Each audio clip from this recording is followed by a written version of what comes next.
What's good, YouTube? It's your boy, Blue Blood Sports TV, back at y'all with another one. So, Terence Bud Crawford, undefeated 3-division world champion, superstar boxer, who's undisputed at 140 and is the reigning undisputed welterweight world champion, widely recognized as the #1 pound-for-pound best fighter in the world. Terence Bud Crawford has a record of 40 wins, no losses, no draws, 31 big wins by way of knockout. He is 36 years of age, 5'8" with a 74-inch arm reach. Terence Crawford weighed in on legendary network and platform Showtime and Showtime Boxing with President Steven Espinosa parting ways after 37 years with the sport of boxing. Showtime is no longer in the sport of boxing. Showtime is exiting the sport of boxing, right? And so with that said,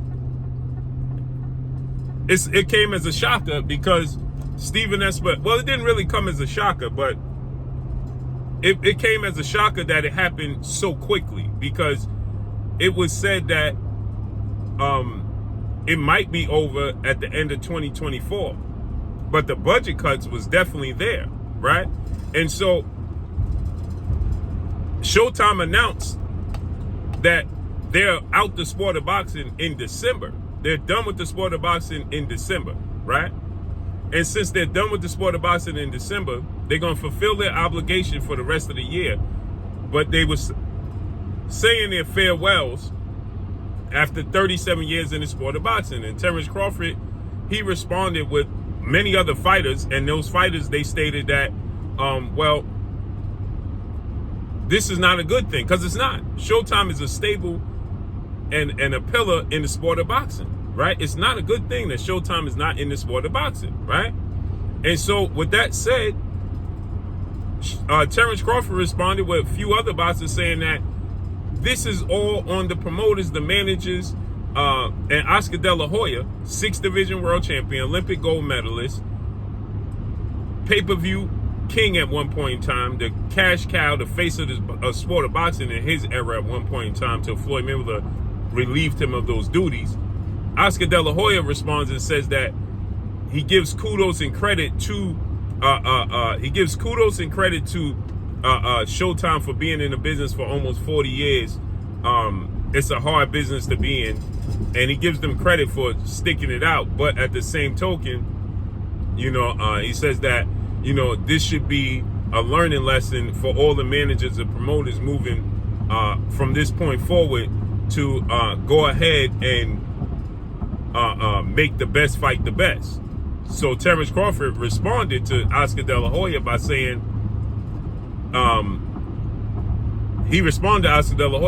respectfully at Oscar Delanhoya,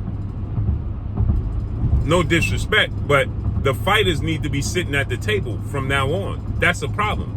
The problem is the fighters are not sitting at the table, right? And so the fighters need to be sitting at the table with the managers and the promoters. And Oscar Delanhoya responded by essentially telling Terence Crawford, you don't know what you're talking about, right? That fighters, fighters essentially don't know what they're talking about, right? And it's not on the managers. So this is what Oscar Delanhoya had to say, right? Let's read what Oscar Delanhoya had to say. He said, quote, respectfully at Terence Crawford, I disagree. Fighters should hire smart, competent representation that will look out for their best interests of his client, and fighters should worry about the small window of opportunity they have and fight as many times as they can in their short careers. So Terence Crawford responded. So now Oscar Delanhoya is telling Terence Crawford, well, fighters should be concerned with just fighting, and they should hire the right people to represent them, right? They should not be worrying about, they shouldn't be worrying about, the business of the sport of boxing.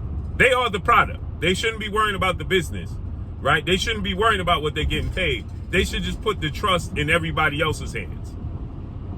That's what Oscar Delanhoya just said. Put the trust in everybody else's hands. Don't worry about the business. We'll handle that as long as you hire the smart people to put the people in position to do the business for you.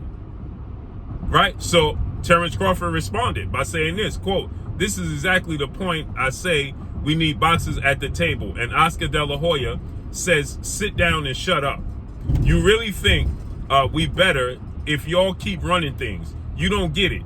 We need to do things different, like other sports. We have the power and y'all can't keep us from using it."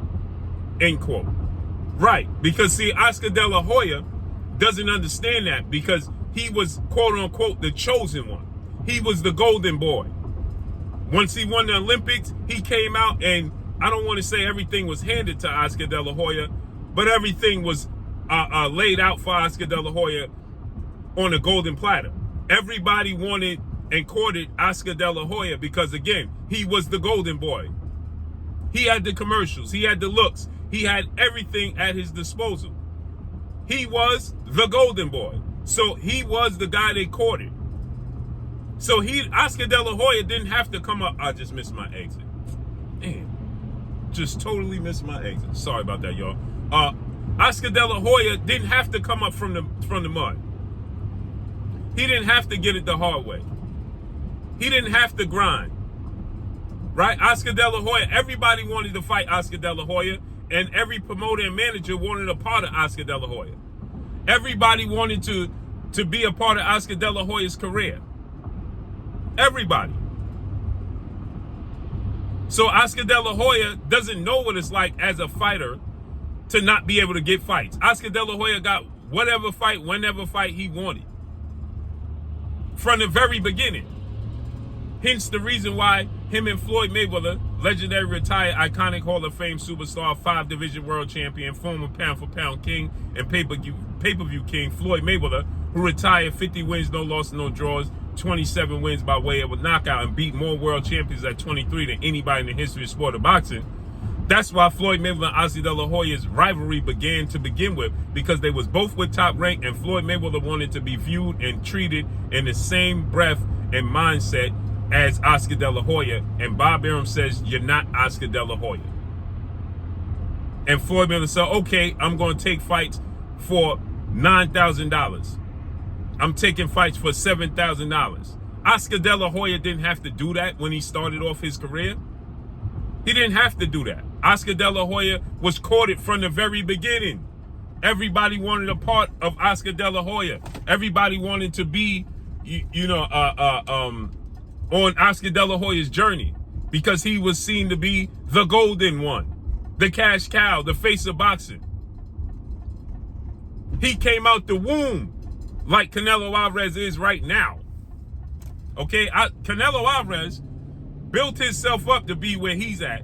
Oscar De La Hoya did not have to. Oscar De La Hoya came out the womb as the chosen one, like LeBron James in the NBA. So Oscar De La Hoya can tell the fighters, yeah, sit down and shut up. Because he don't know what it's like. He talking about hiring the best teams around you. Some of these fighters can't afford to hire the best team around them. Oscar, you could. So you don't know what it's like. He's the definition of being born with a silver spoon, quote unquote, in the sport of boxing, man. This exit's fall apart. He's the definition of that. Oscar De La Hoya is.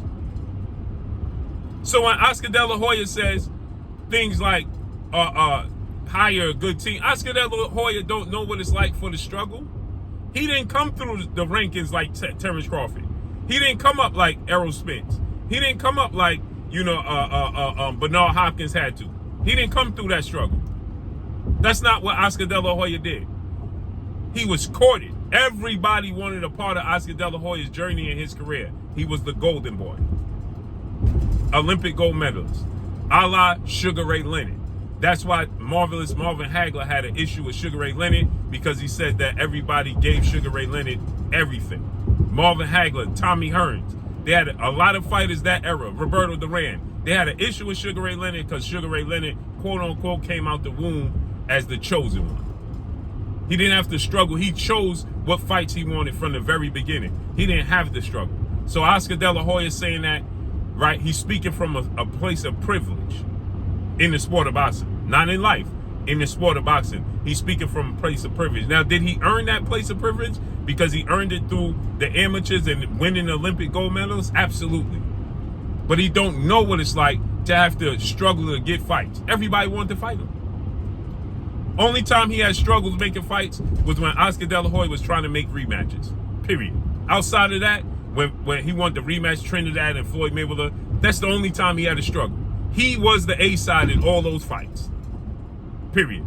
And that's all I got for y'all. How dare Oscar De La Hoya? That's all I got for y'all, man. It's your boy Blue.